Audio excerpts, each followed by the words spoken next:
E aí, Bacon Lovers? Mais um Baconcast para vocês. Não posso falar podcast porque eu durmo no sofá. Então, Baconcast, o primeiro e único Baconcast do mundo, eu creio. E ainda seguindo a vontade de ter uma ordem cronológica de convidados, não consegui porque o Renatão ficou doente, então eu tive que pular o Renatão, o Marcos do Guia não veio, mas tá tudo certo. Mas hoje eu tô com um cara aqui que começou... Eu vou deixar ele contar, porque eu tenho uma curiosidade aqui, assim, é engraçado, quando eu nunca fiz roteiro, e quando eu fui fazer o roteiro, eu falei, pô, mas e antes disso, o que o meu convidado fazia? Mas é um cara de uma história incrível, de um crescimento incrível. Hoje o papo vai ter muito de empreendedorismo. Aliás, dois caras que tiveram a coragem de pular no escuro. Então o papo vai ser muito gostoso. É um cara que eu amo de paixão. E eu não vou ficar falando muito porque ele tem que se apresentar. A hora que eu falar o nome, todo mundo vai falar, ah, tá, mas é ele. Então a gente já sabe quem é. Felipe, vulgo Bife Boutique. Quem não conhece? Filipão. Henri, obrigado, viu? Obrigado por estar aqui. Obrigado pelo convite. Não, obrigado pelo convite. Você está aqui é por merecimento. Você tem uma história interessantíssima. Você sempre... Nunca. Sempre ou nunca? Sempre ou nunca me falou um não quando eu precisei.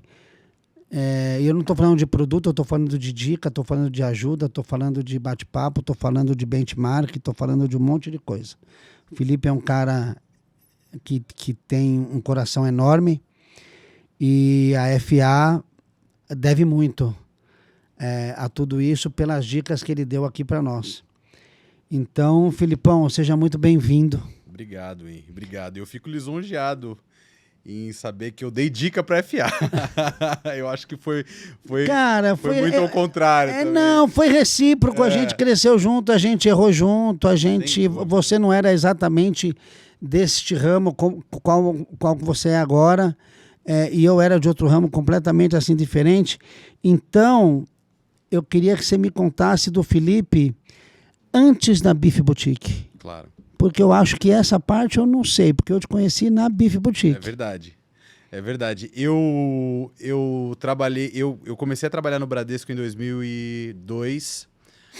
O seu pai trabalhava lá? Trabalhava lá e eu tinha esse... Trabalhava. O pai dele mandava na porra toda lá. Eu tinha muito e até essa inspiração dentro de casa, né? De tentar trilhar o mesmo passo, né? Então eu tinha esse desejo natural. O filho vê o pai acordando, colocando terno, gravata e indo trabalhar, e fez isso por muitos e muitos anos. Então eu também tinha essa vontade, esse desejo. E aí fui trabalhar no Bradesco em 2002 e acabei entrando lá no departamento de ações e custódia. Depois fui para o departamento de consórcios. E, cara, tem uma história engraçada, né? Que, putz, eu via o mundo corporativo, né?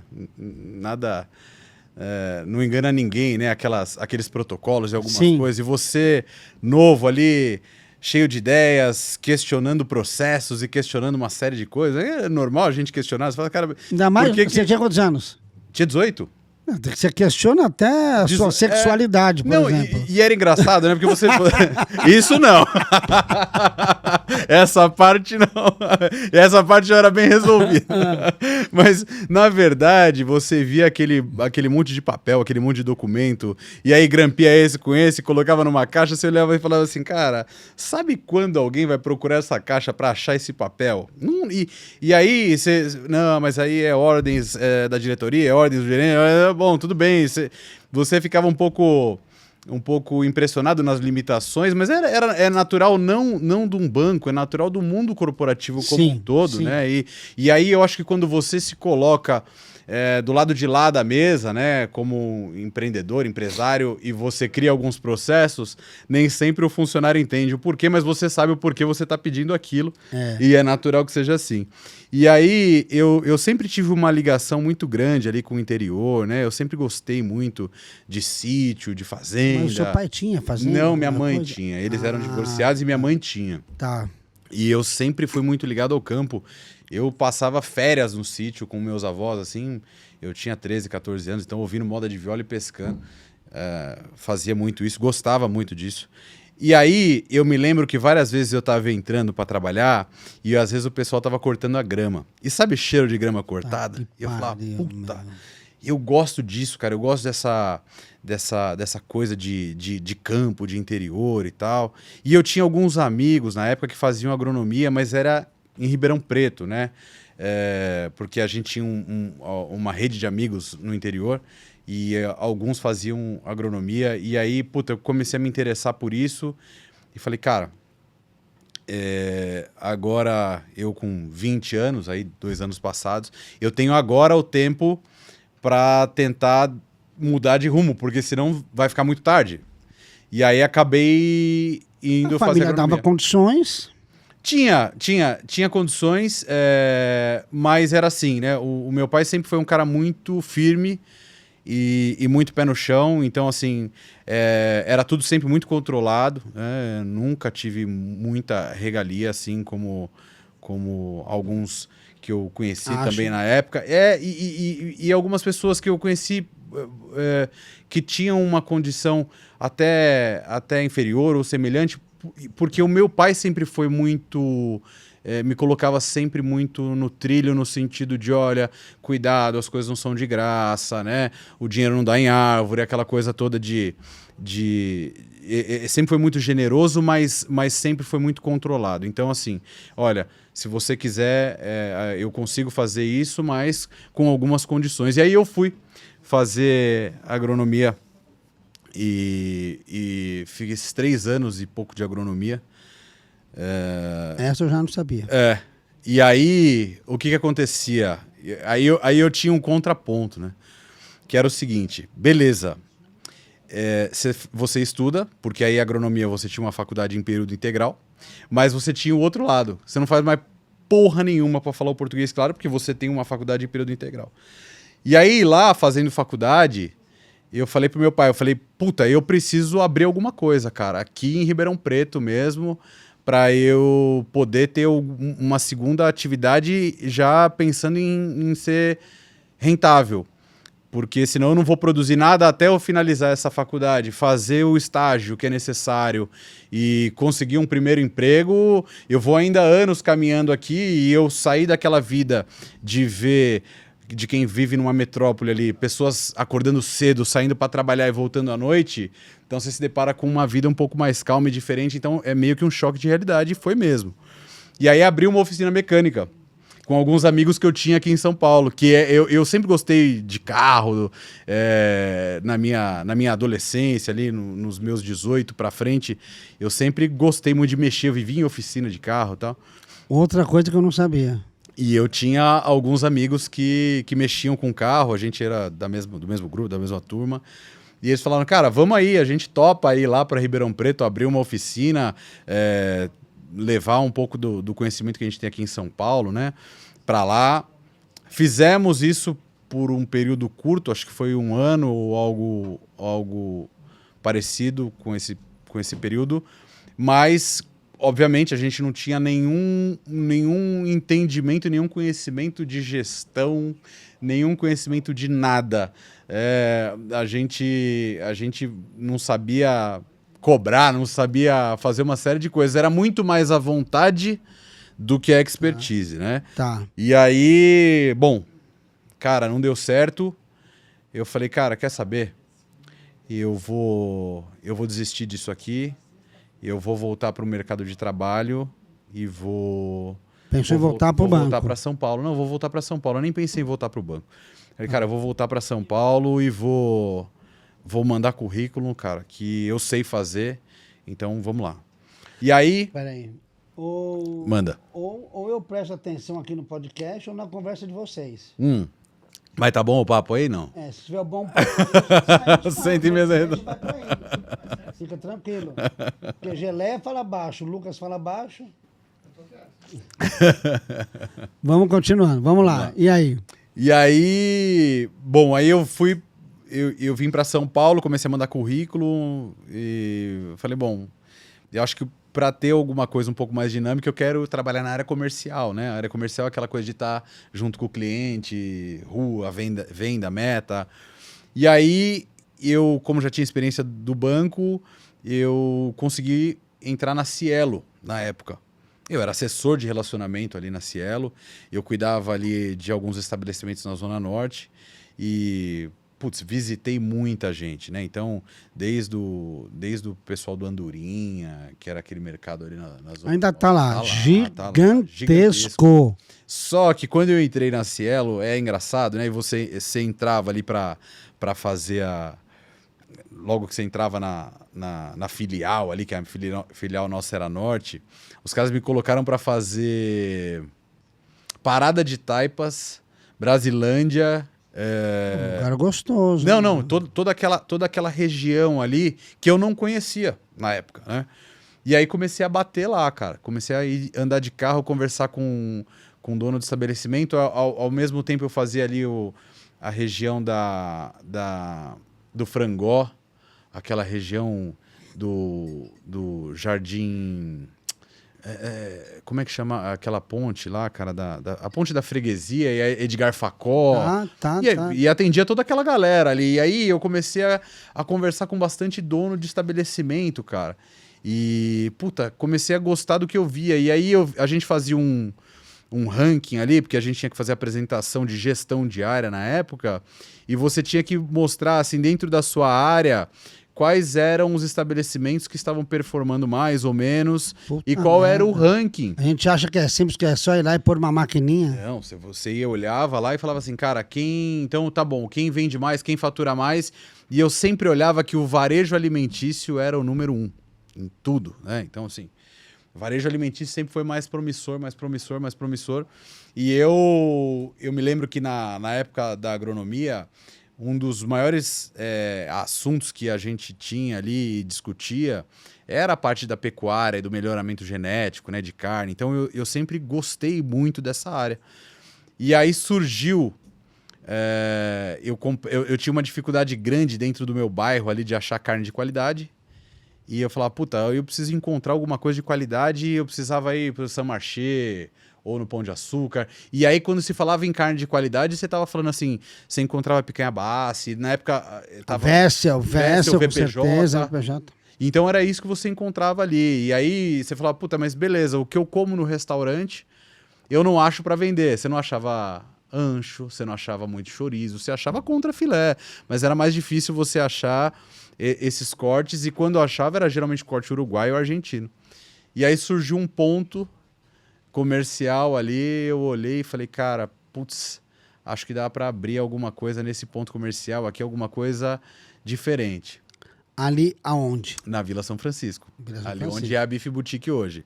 Para ser honesto, eu cheguei a olhar produção de linguiça antes, porque eu achava que era um bom negócio, né? A gente olhando assim, falava, puta, olhando o que tinha de disponível no mercado, você falava, cara, acho que pode ser um bom negócio. Mas a boutique de carne, quando me veio na cabeça, eu cheguei a fazer um business plan, eu tenho uma apresentação guardada até hoje, de como seria uma boutique de carne, desenhei, fui lá e montei a Bife Boutique, pedi as contas lá da Cielo, vendi carro, vendi moto, vendi tudo que eu tinha, botei o dinheiro na Bife Boutique, e a Bife Boutique, os 2 primeiros anos, foi um estouro, assim. A Smart já estava do lado? Não, imagina, eu nem conhecia o Thiago, não fazia ideia de quem era o Thiago.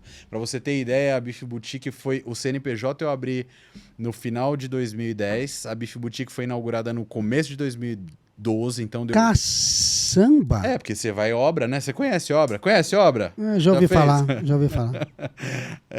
Então demorou 1 ano e 4 meses entre o CNPJ, né? Então, entre a gente fazer o CNPJ e depois concluir a obra e inaugurar a boutique de carne. E aí inauguramos a boutique de carne em 2012, A boutique de carne foi indo muito bem. Ali é um lugar bacana até hoje, né? Era pequenininho. Aí a gente pegou a do vizinho ali, as casas do lado, alugamos tudo, botamos tudo no chão e fizemos a boutique do jeito que ela é hoje, né? Grande. E aí, em 2017, foi que o Thiago foi fazer um evento na cidade de Osasco. Ele já estava bem descontente com o fornecedor de carne dele da época. E ele falava, cara, meu fornecedor de carne... Gente, Thiago, que ele tá falando da Smart, é a Smart Burger de Osasco, que hoje todo mundo conhece. É isso aí, o Thiago Benedetti. Mas, o que acontece? O Thiago veio para nós com o propósito de melhorar a carne dele. E o propósito de melhorar a carne dele é porque ele tinha uma carne que ele pegava de um fornecedor da Zona Leste, ele reclamava que esse cara entregava de moto, num saco, sem vácuo, sem nada, e a carne dele fermentava no caminho. Temperatura... Aconteceu uma série de coisas. O que acontece? Ele queria pelo menos um fornecedor do lado, porque aí a bife é do lado de Osasco, né, e entregava rápido para ele ali. E eu fui lá e falei, cara, eu faço, só que para fazer eu não manjo porra nenhuma. Me fala aí como que é o blend. Ele falou, não, cara, tem que ter um percentual assim de gordura. Cara, eu cheguei a ligar para um frigorífico e falar, cara, não quer pegar essa demanda? Porque tem um cara me enchendo o saco para eu fazer isso para ele. Eu não sei fazer, não tô afim de fazer. E é o que acontece mesmo, né? O cara que tá voltado pro varejo, chega isso daí, o cara entende isso como uma bucha, né? Fala, puta que pariu. Aí o cara pegou e falou, pra gente fazer meio complicado, assim, assado. Eu chamei o varejo que você chama é vender para o consumidor final. Você era o varejo. Eu sou o varejo, vendo para pessoa física. Para né? pessoa física. E qual que é a sua intenção? Vender ancho, vender chorizo, vender pão de alho, linguiça, fazer isso em volume para ter o nome ali na praça consolidado, né? Não vender carne para hamburgueria, né? Aí, bom, Thiago, qual que é a sua demanda? Uma tonelada e pouco. Falei, opa. Começou a ficar engraçado, mas mesmo assim, vamos fazer um teste. Ele, me manda uns testes aí. Aí eu chamei meus açougueiros e falei, cara, tudo que sobrou, moe e manda. Os caras moeram, mandaram, cheguei lá com o Thiago e ele falou, tá uma merda. Por quê? O que eu pensei? Cara, o cara lá vai saber identificar. E aí que começou a ficar engraçada a brincadeira, porque você começa a perceber que você não engana o cara, né? O cara sabe o que é bom e o que é ruim. E aí eu comecei a me preocupar um pouco com o percentual de gordura, com o tipo de carne, com a moagem, se eu vou usar misturador ou se eu não vou, quantas vezes vai passar. Enfim, fiz. O primeiro teste que foi aprovado pelo Thiago foi peito e colchão duro. Era 70-30, eu me lembro. Puta, passou essa daqui. Aí o Thiago falou o seguinte, falou, cara, se peito eu com gostar... a gordura e tudo. Porque a proporção era boa. Você pegar o colchão duro é uma carne com pouca gordura. E o peito é uma carne com muita gordura. Eu usava 70-30. Batia. Que é por isso que vem muito a lenda da fraldinha. Por que da fraldinha? O blend de fraldinha? Porque, cara, se você considerar a capa da fraldinha e o resto de carne, a mistura é ótima. Né? Então, assim, é uma carne irrigada, com um sabor bastante apurado e tem gordura. E aí, cara, fiz isso, mandei pro Thiago, ele gostou e ele falou, olha, se estrutura, porque eu tenho muita gente para indicar que tá com esse problema de não ter padrão em carne. E se você conseguir manter uma boa entrega, manter um padrão, muita gente vai ser cliente da Beef Boutique. Cara, mas na hora eu comecei a já me preocupar qual caixa ia chegar esse blend. Eu não sei se você chegou a pegar isso, possivelmente sim, mas, cara, a gente manda... Aí eu peguei e falei, bom, como que os açougues mandam carne pra essa galera? Os caras metem numa motinho, no tempo, não embala vácuo, mete o saco nas costas e entrega. E o cara vai lá no açougue uma vez por semana passar o cartão da fatura final. Eu peguei e falei, não, cara, eu preciso me comportar como um profissional, como se eu já fizesse isso há muito tempo. Eu baixei aquele sistema de emissão de nota fiscal que era do governo ainda, não sei se você lembra disso, cara. Você entrava no site do Cefaz, lembra disso? Lembro. Cara, era um saco. Você entrava no Cefaz, fazia lá nota por nota. Depois você entrava no Bradesco, no Itaú, gerava o boleto, grampeava a nota. Só que, cara, para você fazer uma nota fiscal demorava 10, 15 minutos. Porque era um saco, né? Você tinha que entrar, repetir a informação. Muitas vezes não salvava, muitas vezes o site do Cefaz estava fora. Eu sou de um tempinho um pouquinho antes. Eu viu? acredito. Que nota fiscal ainda era uma máquina de datilografia. Mas eu tinha aquele... Depois eu explico o que é uma máquina de datilografia. Mas você comprava o... Como é que chamava aquilo? Mas era com o negócio do meu pai, não era? Então, mas ele vinha até com uma folha de carbono embaixo. Era o bloco, você comprava o bloco. Era o bloco. Você mandava fazer o bloco, né? E comprava. A gente tinha isso na O bloco BIF. era numerado. Numerado. Aí você tinha que fazer nota de devolução, era por ali. Deus que me livre. E uma série de coisas. Então, eu tive que fazer... Mas aí, eu já comecei a me estruturar e aí eu falei, olha, eu já entrego diferente, porque eu já entrego numa caixa de papelão, pacotes de 5 quilos, 4 pacotes por caixa, e eu entrego com boleto e nota fiscal, boleto para 7 dias. Aí os caras já começaram a falar, porque bacana, né? Chega bonitinho na hamburgueria, a carne do cara tem padrão, já tem boleto, tal. Puta, aí, cara, começou. É só carne moída. Aquele bag que você tem até hoje... Carne e gordura. Carne e gordura. Carne e gordura, nada mais. E eu acho bacana a validade que tem, cara. Aquele é 7 dias, né? O bag é 7 dias. É 7 dias? 7 dias. Não é 15? Não, é assim, ó. Então vamos lá, tem uma brincadeira nisso. É porque eu vi um bag de 15 dias lá no Marcão, quando eu fui gravar com ele. Não é? Será? Acho que não. Acho que não. Acho que todos os bags que tem lá, a não ser que o do Marcão tenha recebido congelado e resfriou, mas acho que é difícil, cara. Tá. Acho bem difícil, mas o pacote de carne moída resfriada são 7 dias. Para você ter ideia, a gente já fez o teste de shelf life. E o teste de shelf life, ele dá os 15 dias.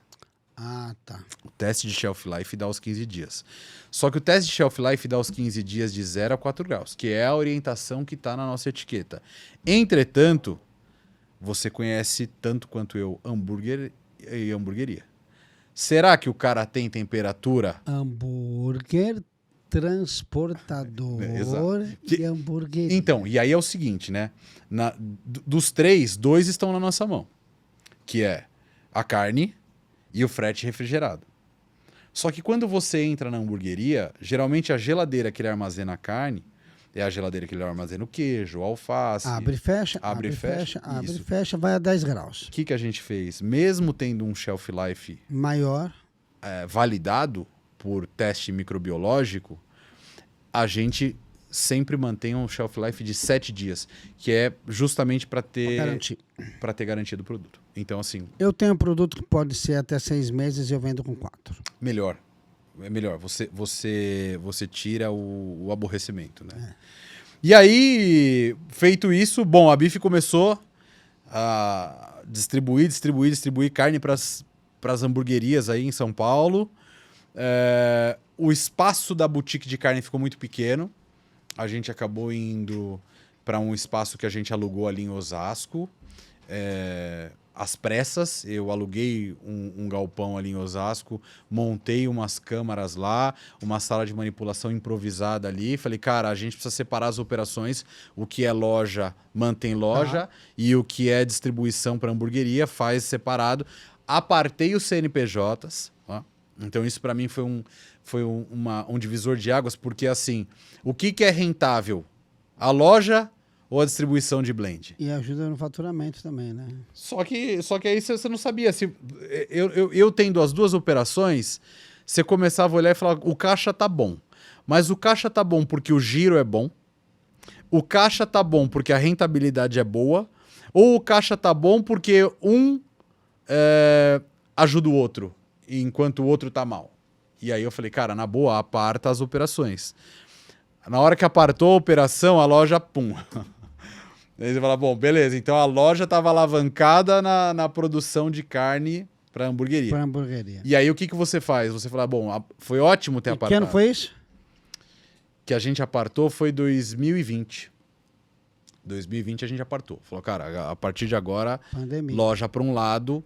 Quase, né? Final de 19, início de 20, isso aí. Tá. Falei, cara, aparta. fica a loja para um lado, né? E produção de hambúrguer para o outro. Bom, vamos fazer desse jeito.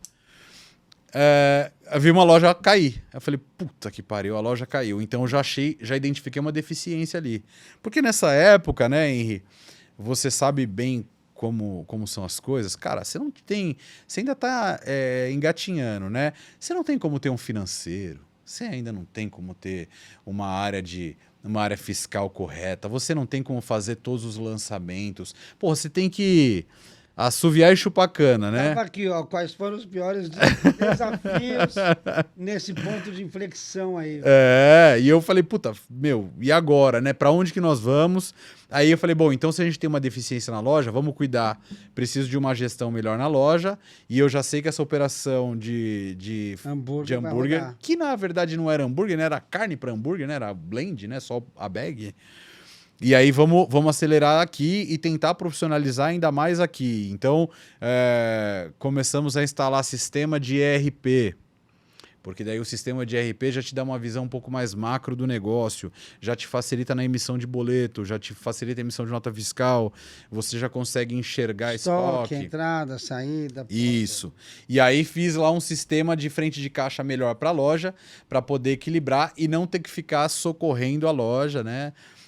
E aí equilibramos a loja e a parte de distribuição lá ficou boa também. Só que assim, cara, ficou boa até a página 2, porque eu me lembro que a gente tinha os vizinhos reclamando que os caminhões que iam entregar carne estouravam o fio da internet no poste, porque era uma rua residencial.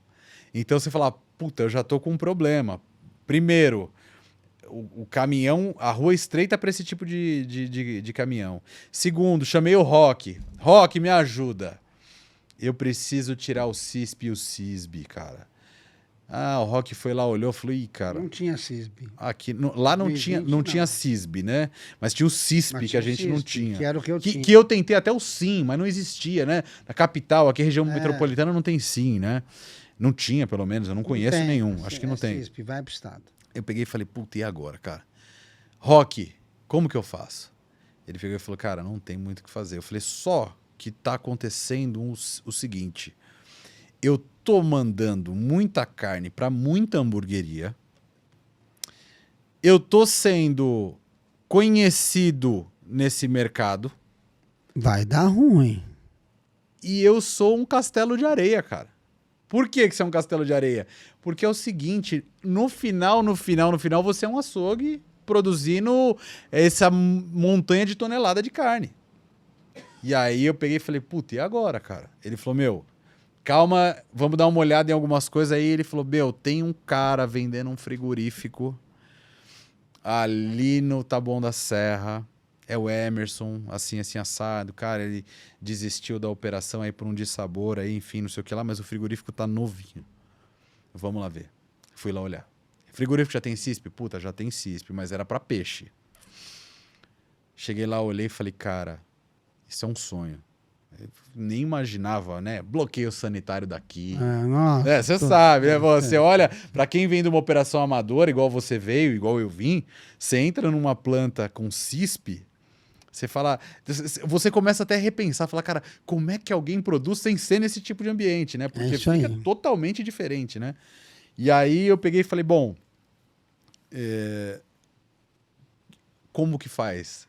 Eu falei, compra. Faz a proposta. Mas, cara, o cara precisa de dinheiro. Não, ele precisa de dinheiro. E não é no gogó, entendeu? Que você vai levar e tal, não sei o que lá. E aí foi quando eu peguei e falei... Eu me lembro que eu fui conversar com meu pai na época. E aí falei, pai, eu tô num ponto de inflexão. E aí? Eu tenho essa oportunidade de adquirir o frigorífico. A empresa tem um caixa saudável para poder fazer isso.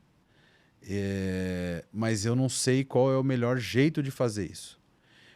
E aí meu pai falou para mim o seguinte, falou, olha, é um passo importante, né, pelo tamanho que você está falando que é o frigorífico e pelo tamanho dos desafios que virão pela frente, você tendo um frigorífico, de fato.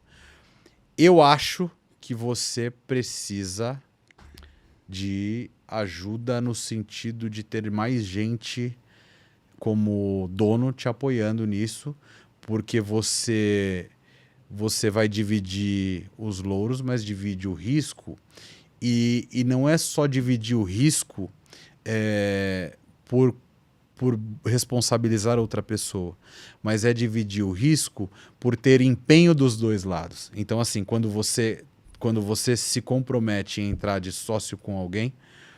se você acertar no sócio... E você precisa que esse sócio se empenhe tanto quanto você. Porque ele conhece a causa e fala, cara, eu apostei e quem aposta não quer perder.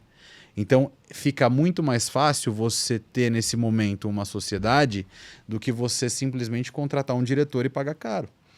Porque o diretor, por mais competente que ele seja, ele não é dono. Ele é muito bom, mas ele não é dono. E aí, quando você tem alguém que é competente, mas que também é dono, então você vai ter duas forças muito boas ali tocando para o mesmo lado. E aí veio o Danilo. E foi a primeira pessoa assim que eu pensei. Eu falei, bom, eu quero... Ele já era um investidor, ele já tinha ali... O Danilo já mexia... Ele veio do mercado de automóveis, né? O pai dele, a família dele. E aí ele estava ali num bom momento ali das academias, né? Montando, e tinha já... Na época o Danilo acho que tocava 9 operações da Bluefit. E eu chamei ele, conversei com ele, e eu chamei ele nem para isso. Eu fui na casa dele muito para desabafar, porque a gente era muito amigo já, e a gente sempre conversava muito sobre negócios, né? E aí eu chamei ele um dia, falei, cara, tô com esse BO aqui, e, puta, preciso seguir, cara. Agora eu tô pensando aqui qual que é a melhor forma. Ele falou, cara, eu vou bater um papo com meu irmão. Eu acho que pra gente é legal participar disso, se você tiver interesse e tal. Eu falei, claro. Aí ele falou, então vamos marcar na casa do meu irmão tal dia. Cara, eu passei a mão no meu notebook, fiz uma apresentação com todos os números, tudo em PowerPoint.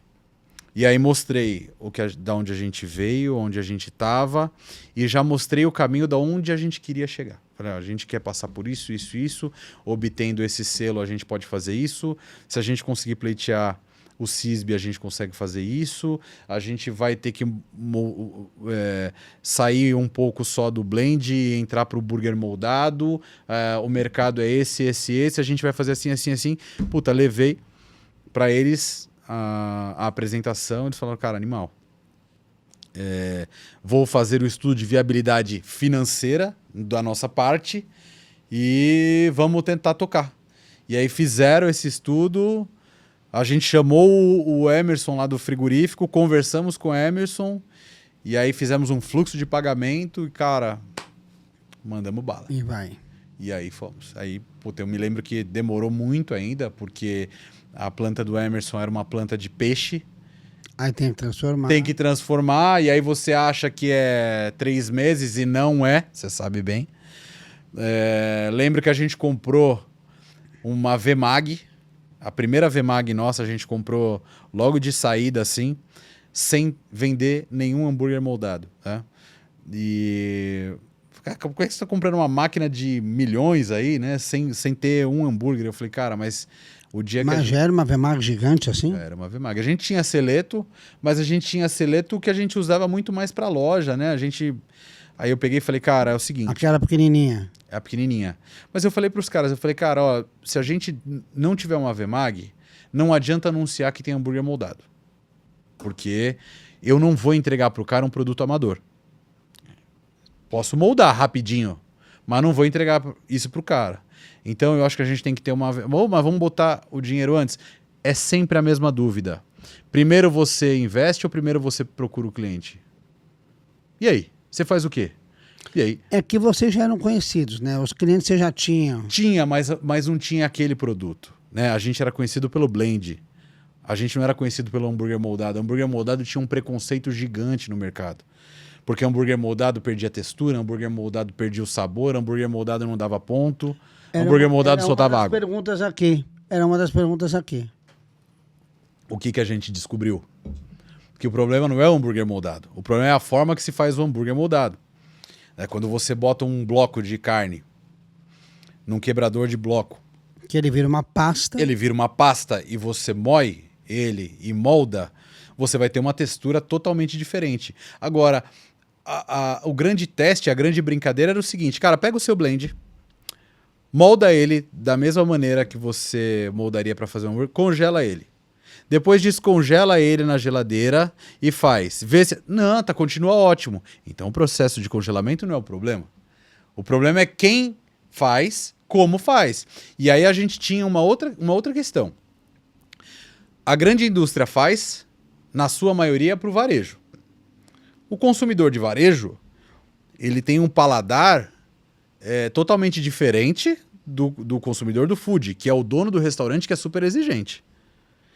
E aí, como a indústria fazia, na sua maioria das vezes, esse hambúrguer voltado para o varejo, esse hambúrguer de fato não tinha o padrão, que era desejado pelo food. E aquele hambúrguer, até hoje, ele tem tudo, inclusive um pouquinho de carne, né?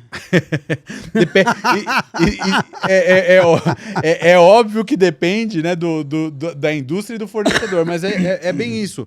Você tem uma variação muito grande em cima do hambúrguer congelado. Você tem um hambúrguer congelado 100% carne, você tem um hambúrguer congelado com emulsificante, você tem o hambúrguer congelado temperado. Então, a mística do hambúrguer congelado, ela era muito grande. Então, você conseguir penetrar nesse mercado com hambúrguer congelado era um desafio para nós. Por quê? Porque o nosso cliente era, na época, já diferente, né? Era um cliente de hamburgueria artesanal. Sim. É diferente de um cliente de grandes redes de hamburgueria, né? Que ali aceita até um hambúrguer com mais elementos além da carne. E aí, cara, a gente comprou a Vemag.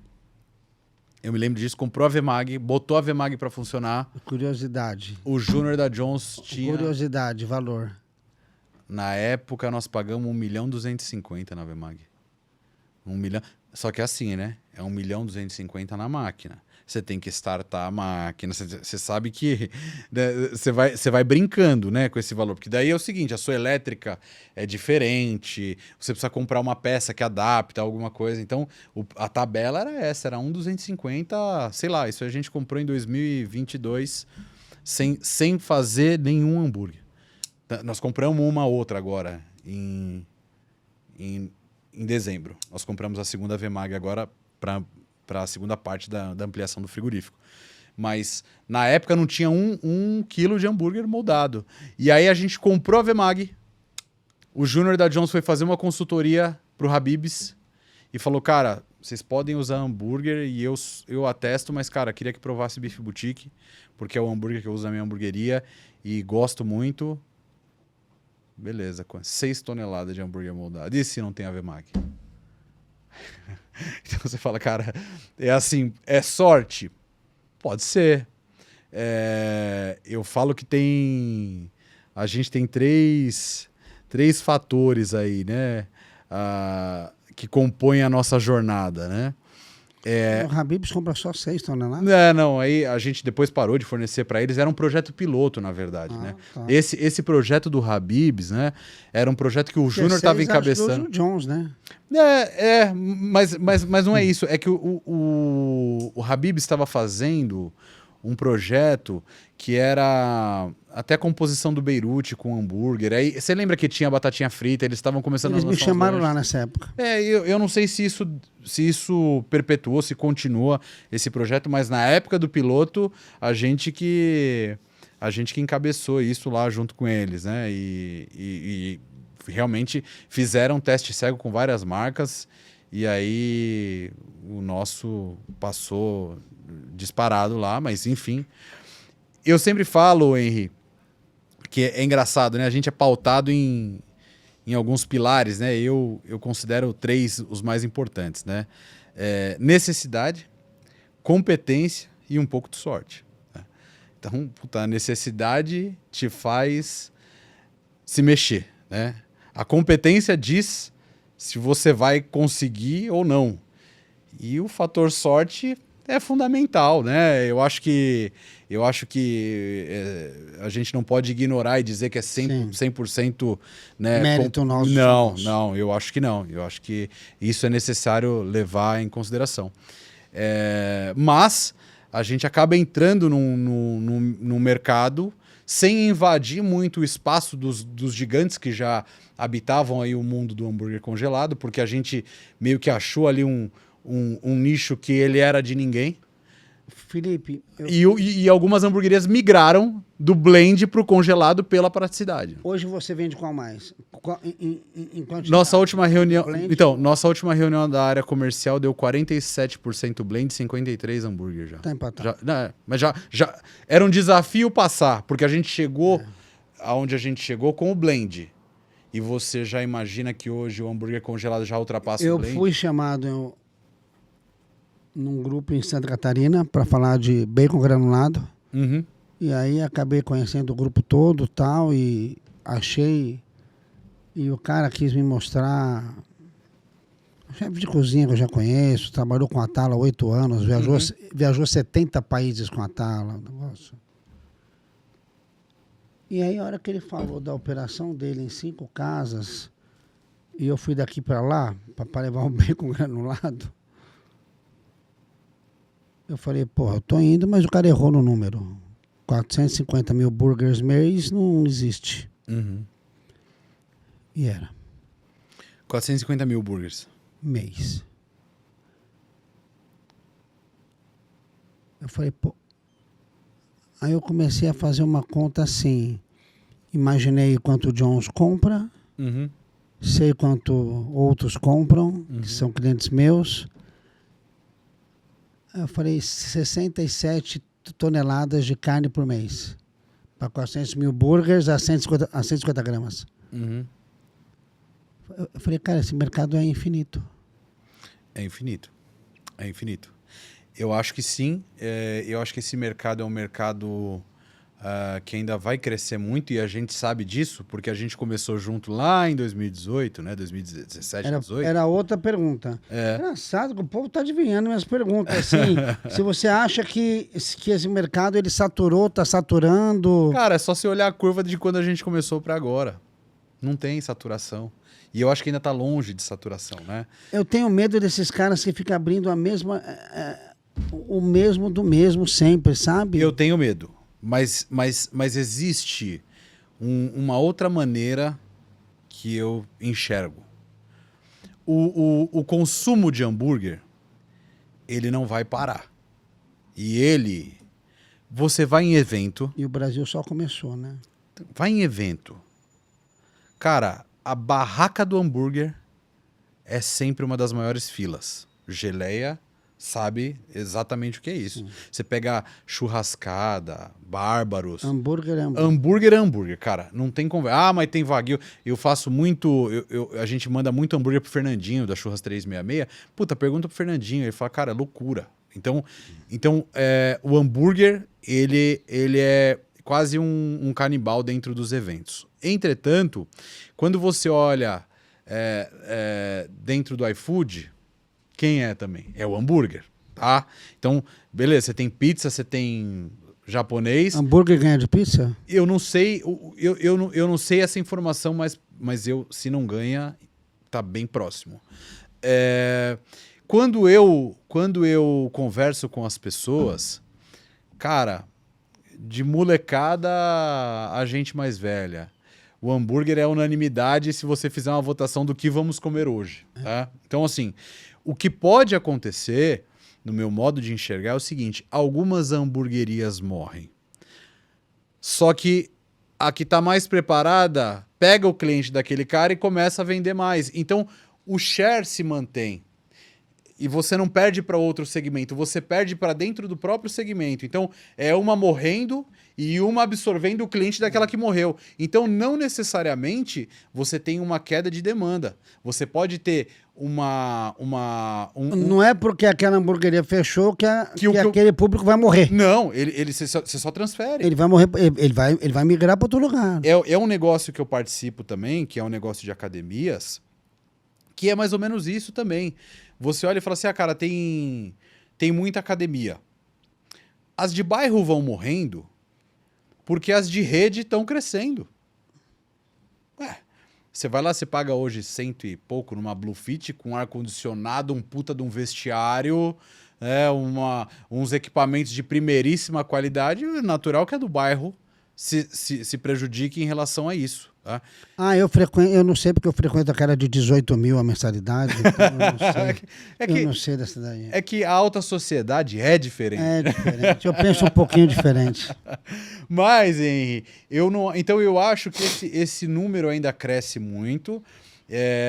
Eu falo que assim, eu gosto de trabalhar de uma maneira bem pé no chão, então eu prefiro mais clientes de uma capacidade média de consumo do que de grandes clientes com um consumo exacerbado. A gente já falou disso. E você fica na mão. A gente já falou disso. Eu sou meio...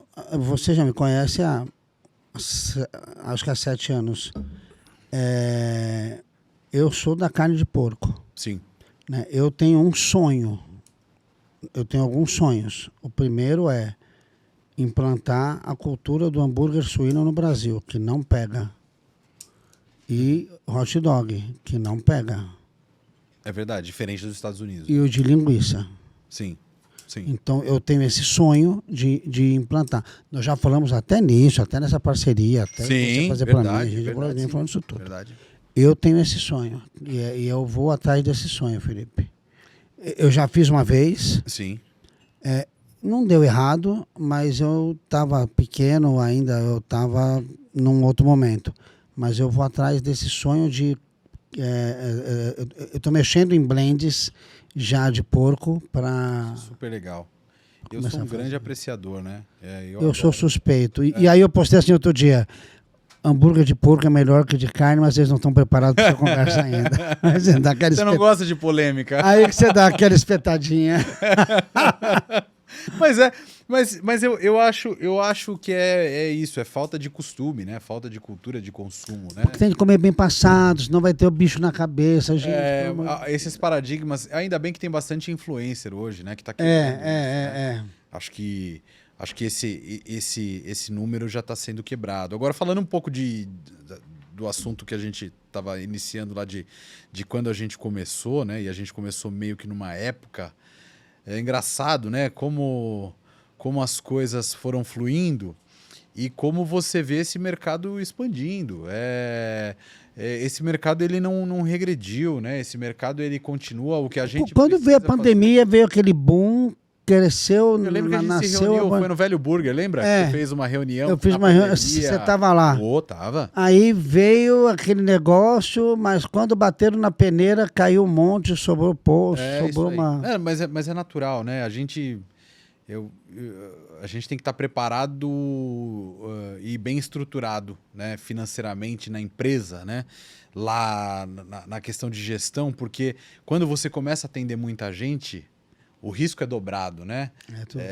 Tudo dobrado, cara. Eu lembro que, a gente falou, a gente vai atender fulano cujo prazo de pagamento é de 50 dias. Você fala, cara, se você fizer uma conta inteligente com alguém financeiro, ele fala, cara, você tem que ter um caixa de X milhões para segurar. E foi a cagada que eu fiz quando eu fui pro varejo. O varejo. E o varejo, ele é ingrato, né, Henry? Você pode dizer muito melhor. Eu tô mandando... Eu já mandei uma meia dúzia aí e a merda. Desculpa, gente. Mas já mandei. E 2 redes grandes. Sim. Eu falei, eu demiti o cliente. Falei, eu não quero mais você. Então...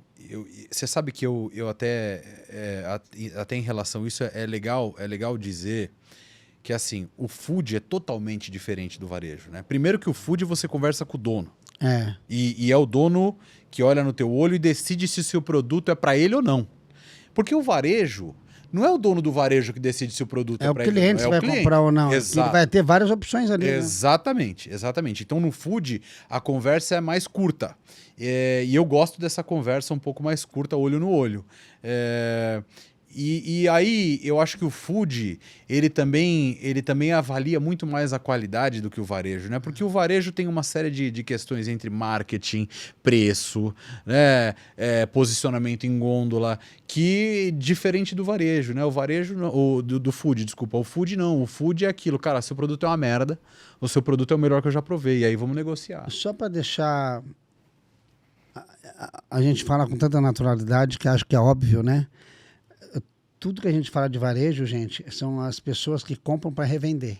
Supermercados, empórios. E tudo que a gente fala de food service é quem compra para preparar o produto. Restaurantes, lanchonetes. É isso aí. Mas eu gosto muito eu me identifiquei muito com o food. Tenho bastante cliente, amigo dentro do food, né? Hoje a gente atende bastante gente relevante, a Pão com Carne, Jones, Role, Smart, Big Kahuna, nosso querido Renatão ali do Big Kahuna. Ele veio. Putz, cara, tem muita gente aí boa que a gente atende. E relevante, né? Puto, o papo tá bom pra caralho. Eu teria tanta coisa pra conversar com você. Muita. Mas amanhã eu te ligo. Não, mas tem tempo. Como é trabalhar com commodities? É um desafio muito grande. Muito, muito, muito grande. Como é que você precifica esse cacete, mano? Cara, eu gosto... no nosso modelo de gestão, a gente faz o preço médio anual. Senão, a gente endoida. Por que eu faço o preço médio anual? Porque o meu preço de venda com o cliente não costuma variar. Preço médio anual. Para vocês terem ideia... Mas aí tem que ver mercado futuro. Não necessariamente. Mas eu vou explicar o porquê. Porque assim, olha... Você tem, historicamente, a carne subindo sempre em setembro. Vai chegando perto do final do ano, a carne sobe. Só para que se entenda um pouco, num mesmo ano, eu paguei 17 no A100 e 28 no A100. Tá? Então, é uma variação muito grande. O que eu preciso entender? Se eu ficar toda hora repassando o preço para o meu cliente, ele endoida e ele não aceita, porque o cardápio dele é praticamente estático e ele faz alguns repasses em algum momento do ano, mas a grosso modo ele não fica mexendo no preço do hambúrguer dele. A gente sabe da variação média da carne. Então, o que a gente faz? Olha, essa carne sobe mas uma média de 10%, mas isso 20%. Acontece bem com o boi. Eu vou deixar você falar. Não, tá. Então, o que a gente faz? Olha, vamos fazer uma análise? Vamos. Qual é a média dos últimos 3 anos de preço de matéria-prima? Tá. Média dos últimos 3 anos. Para a gente ver a curva de... 3 anos. A curva de crescimento de inflação, né? E saber o preço dessa matéria-prima dos últimos 3 anos. Tá. Então, a variação em 2022 foi de 7%. A variação em 2023 foi de 5%. Olha, esse ano tava no período de cria, recria, engorda. Tá, e a variação nesse período aqui estava de mais ou menos tanto. Então você faz, a partir dali, o seu preço de venda. Então você sabe mais ou menos a sua tabela de venda, mais ou menos estática, já prevendo variação. E quando eu falo variação é porque você tem queda também. Então você não tem só alta, você tem queda. Obviamente o que aconteceu em setembro do ano passado desestruturou. E por que o boi abaixou e o porco não abaixou, velho? Mas o boi não baixou, hein? O boi variou. Não, variou. Porque não é que baixou. É que é o seguinte, se você olhar o que abaixou no boi... Gente, nós estamos em março de 2025, tá? Se você olhar e falar assim, cara, o que abaixou no boi? Então eu vou falar pra você que eu tinha um A100 a 27 e eu tenho um A100 a 25. Cara, 25 é alto, 27 é impossível. É porque ele chegou no impossível. Mas 25 ainda é alto. Sabe? Aí você olha e fala assim, cara, 24, 23 é alto. Você tinha um A100 batendo ali a média de 19, cara. Por isso que eu falei. Então você tinha um A100 a 22, mas você tinha um A100 a 17. Então você fica ali na brincadeira do 19. Ah, beleza. Como é commodity, você negocia um pouco mais, porque você tem esse daqui, compra aqui, compra ali. Mas, cara, ele fica nessa variação.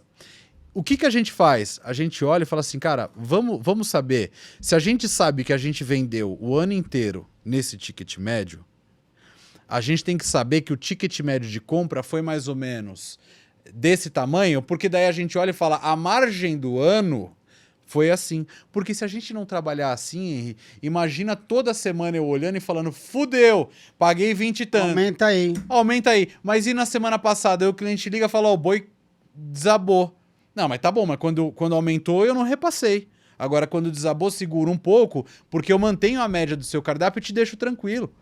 Então, é também um jeito de você mostrar transparência com o seu cliente, né?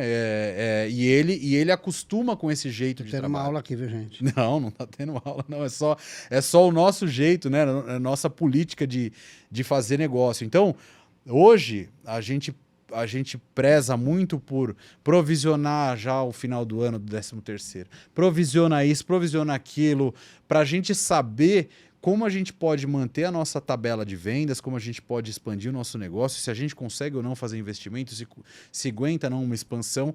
Então, essa questão de ter esses sócios junto, olhando para a operação, né, junto com você, te deixa livre para olhar algumas questões que não são muito do métier deles, mas deixa eles livres também para olhar algumas coisas com confiança, né, e olhar ali essa parte de raio-x da empresa e saber como a gente está caminhando e para onde a gente vai caminhar. Então, essa parte de precificação... Previsibilidade é muito bom. É essencial. Ainda mais é essencial, principalmente quando você está já num volume porque engraçado. O corpo não né? baixou e muito pelo contrário. Subiu. A gente esperava que baixasse, veio outra pancada. É duro. Tá complicado. É duro, cara. É duro. Mas eu sempre falo isso. A gente senta com a equipe.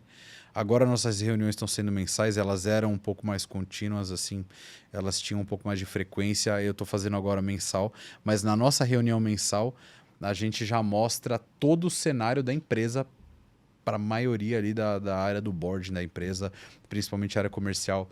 Estamos nessa página, precisamos chegar nessa página, os nossos números são esses, nossos maiores clientes são esses, os clientes que deixaram... O Danilo é muito bom nisso, né?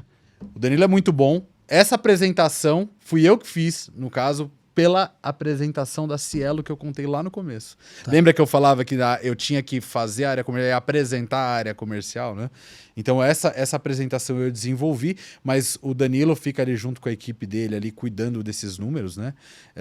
E olhando as variações. Então o nosso fluxo de caixa, principalmente, ele olha todos os dias. Então esse raio-x da empresa é super necessário, né? Então, para esse ramo que a gente é enquadrado de frigorífico é um desafio. É um desafio e você vê também nesse ramo muito amadorismo de gente que herdou.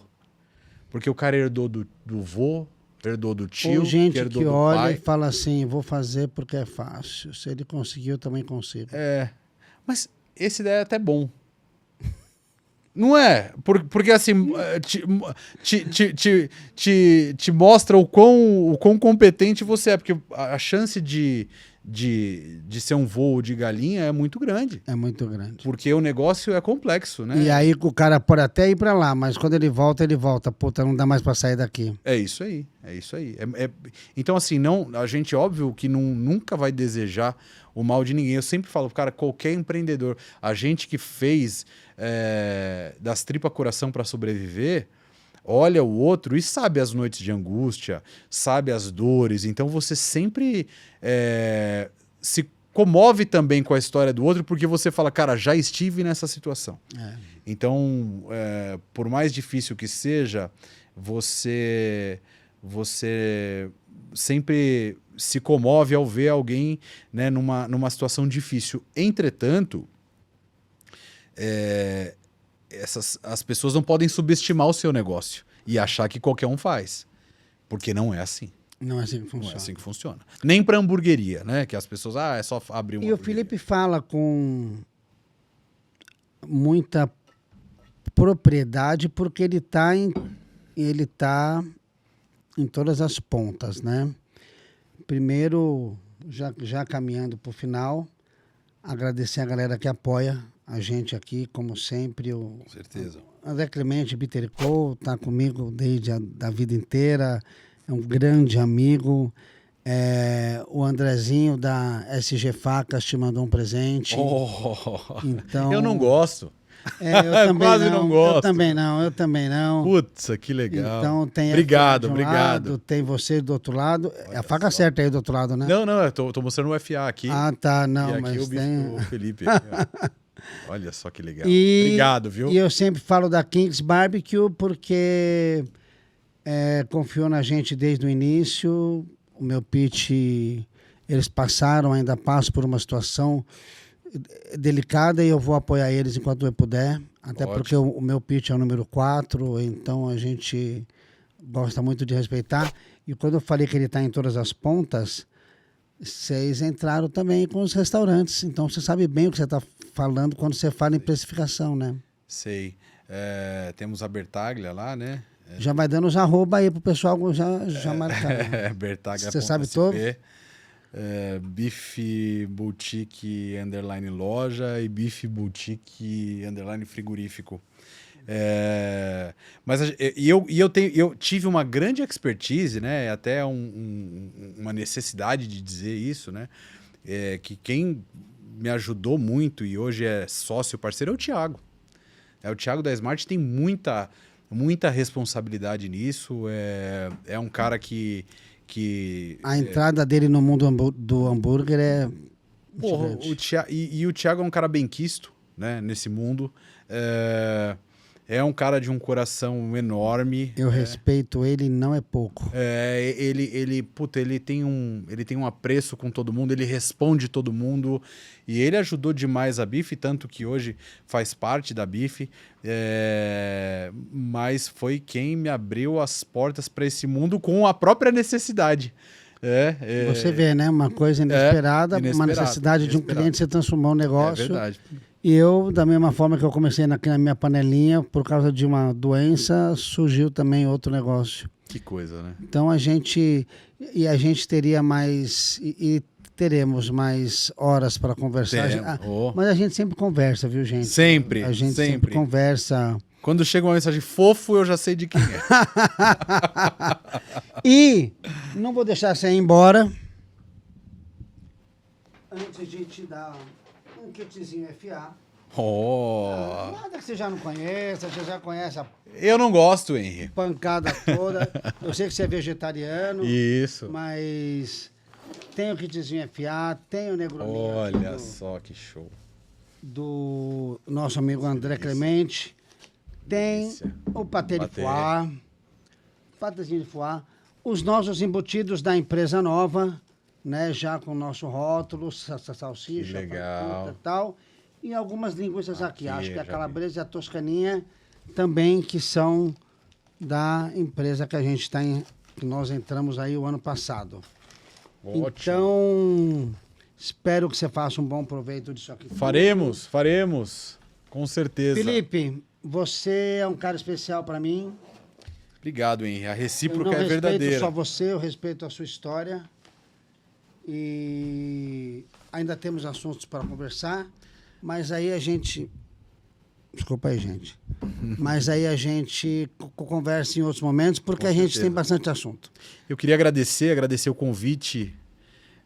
Eu sempre gosto de contar história. Eu sei que é uma história um pouco demorada para a gente resumir em todas as páginas. Mas para quem está empreendendo, saber das coisas que dão errado é importante. Eu acho importante. A gente poderia pontuar o podcast em só história de empreendedorismo, só estratégia, só. Mas esse primeiro é um geral de como a Bife começou, como a gente está aqui hoje. A primeira temporada é gravada. As outras serão ao vivo e aí a gente vem e quebra tudo. A gente vai fazendo por partes. A gente vem e quebra tudo. Legal. Felipe, Deus te abençoe. Amém, a nós. Você sabe o quanto eu te respeito. Obrigado por ter vindo. Obrigado, eu agradeço muito, viu? Galera, todos os arrobas vão estar por aí. Os dele, os nossos vocês já conhecem. _FA Oficial, no YouTube, YouTube/FA Defumados.